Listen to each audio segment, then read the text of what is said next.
Hello. So today we cover five current affairs, sharp, relevant, and exam ready. Let's go. So first of all, we have Jal Jeevan mission progress.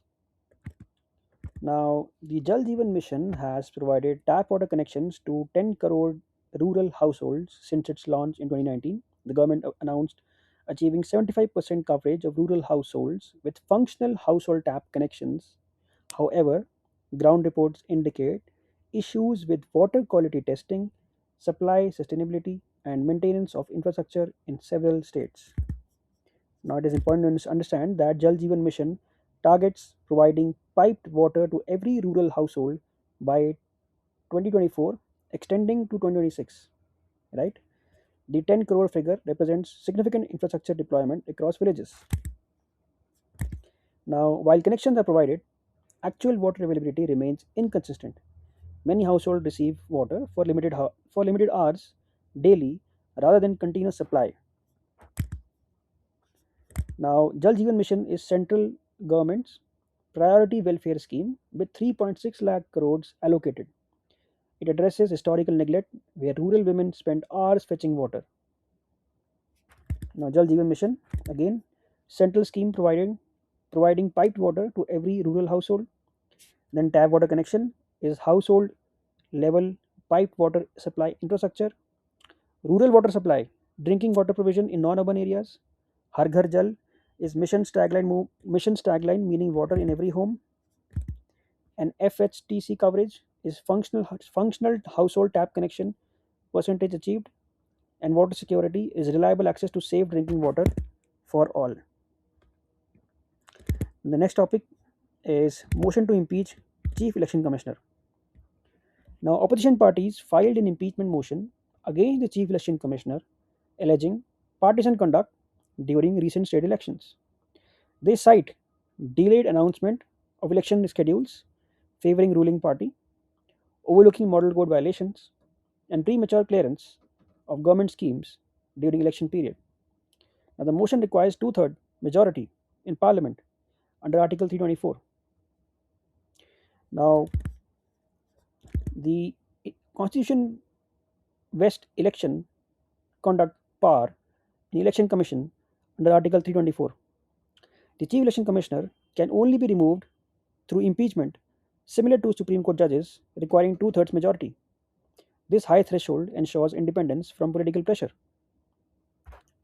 Constitutional crisis. Now, earlier the Lok Sabha Speaker faced removal motion. Now the CEC faces impeachment. These parallel crises targeting constitutional functionaries indicate systemic breakdown of institutional trust. Free and fair elections require neutral election management.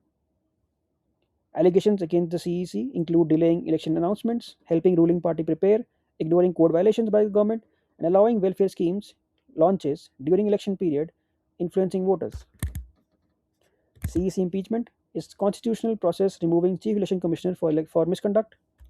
Article 324, constitutional provision establishing election commission and removal procedure. The election commission is constitutional body conducting free and fair elections. Constitutional crisis, breakdown of institutional functioning, threatening democratic governance. Judicial removal, impeachment requiring two-thirds parliamentary majority, like judges, and electoral neutrality is election commission's impartial conduct without political bias. Next, we have the patenting heritage crafts debate. Now, a foreign company has patented designs based on Indian Madhubani art, sparking debate about intellectual property protection for traditional crafts. Indian artisans argue that their ancestral designs are being commercialized without compensation or credit. The government is considering sui generis legislations for traditional knowledge protection beyond existing geographical indication and copyright frameworks. IPR versus traditional knowledge. Now, the modern intellectual property law requires identifiable creators and novel innovations. Traditional crafts evolved over generations through community knowledge without individual creators. Applying patent law designed for modern innovations to ancient crafts creates a mismatch. Who owns the community knowledge? Right? So, geographical indication protection is inadequate. Now, GI tags like Darjeeling tea, or Banarsi silk protect regional products but don't prevent design appropriation. A foreign company can patent Madhubani inspired designs without using the Madhubani GI tag. GI protects names, not underlying artistic patterns or techniques. This gap allows cultural appropriation where traditional designs are patented by non practitioners. Beyond legal issues, patenting heritage crafts raises ethical questions. Communities practiced these crafts for centuries without commercialization mindset. Global companies patenting these designs profit from cultural heritage without benefiting source communities.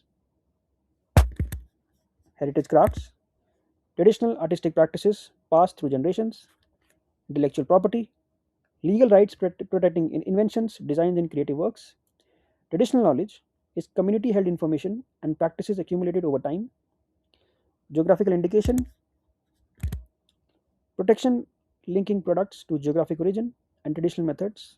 Patent law is the legal framework granting exclusive rights to design and inventions, and cultural appropriation is unauthorized use of cultural elements for commercial gain. Next important news is China's Xiaokang villages along the LAC. Now, China has completed construction of 628 Xiaokang villages, modern, prosperous settlements along the LAC in Tibet Autonomous Region. Now, these villages feature paved roads, electricity, internet connectivity, and subsidized housing, attracting Chinese citizens to border areas previously sparsely populated. Satellite imagery confirms rapid development in disputed territories, including Arunachal Pradesh areas claimed by China. Now, Xiaokang means moderately prosperous society in Chinese public policy framework. Building such villages at LSE serves dual purpose, providing civilian presence, establishing territorial claims, and creating logistics infrastructure supporting military deployments. Now, historically, Tibet's borders were sparsely populated, making territorial control difficult. By incentivizing Chinese citizens settling in Xiaokang villages through subsidies and infrastructure, China creates demographic facts on the ground. International law considers effective control and population presence in territorial disputes. Now, India's border villages in Ladakh, Arunachal, and Uttarakhand lack comparable development. Poor roads, limited electricity, and lack of livelihood opportunities cause migration to plains. The Vibrant Villages program, launched in 2022, aims addressing this, but progress is slow. Jokang villages, Chinese model prosperous settlements, Chinese model prosperous settlements built along strategic borders, LAC border, line of actual control, disputed boundary between India and China. Chinese strategy is to dual use of civilian military infrastructure development at frontiers, border infrastructure, roads, electricity, and facilities in border regions, demographic consolidation, settling population in strategic areas to establish control, and strategic competition, India China rivalry over territorial control and development. Then we have the fiscal federalism, the 41% illusion. Now, 16th Finance Commission recommended 41% vertical devolution, sharing of central taxes with states. However, analysis shows actual transfers are much lower because cesses and surcharges, which constitutes about 20% of gross tax revenue, are not shared with states. States receive 41% of only the divisible pool after excluding cesses, means meaning real devolution is approximately about 33% of the total central tax collection. Now this matters because Finance Commission recommends central tax sharing with states under Article 280. The 41% figure appears generous but excludes cesses and surcharges from the divisible pool. Since independence, cesses share increased from 5% to 20% of central taxes. Now, this growing exclusion means states' actual share of total central taxes declined despite headline devolution percentages increasing.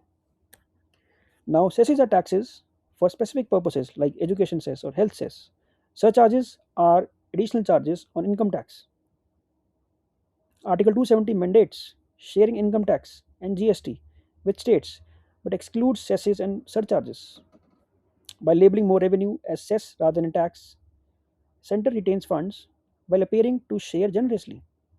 This is constitutional but violates fiscal federalism spirit. Now, reduce state resources, force states seeking central funding through schemes like centrally sponsored schemes. These schemes come with conditions dictating state spending priorities. Centralization happens not through constitutional amendment but fiscal strangulation. States lose autonomy over development priorities, transforming federal structure into practically unitary systems through financial control. Fiscal federalism, what it is? Division of financial powers and resources between certain states. Vertical devolution, sharing of central tax revenues with state governments. Cesses and surcharges, additional taxes excluded from the divisible pool shared with the states. Finance Commission, constitutional body recommending center state revenue distribution. Revenue sharing is allocation of tax collection between government levels, and centralization is concentration of power and resources at central government level. That's it for today's session. Stay consistent, stay sharp. See you tomorrow. Thank you.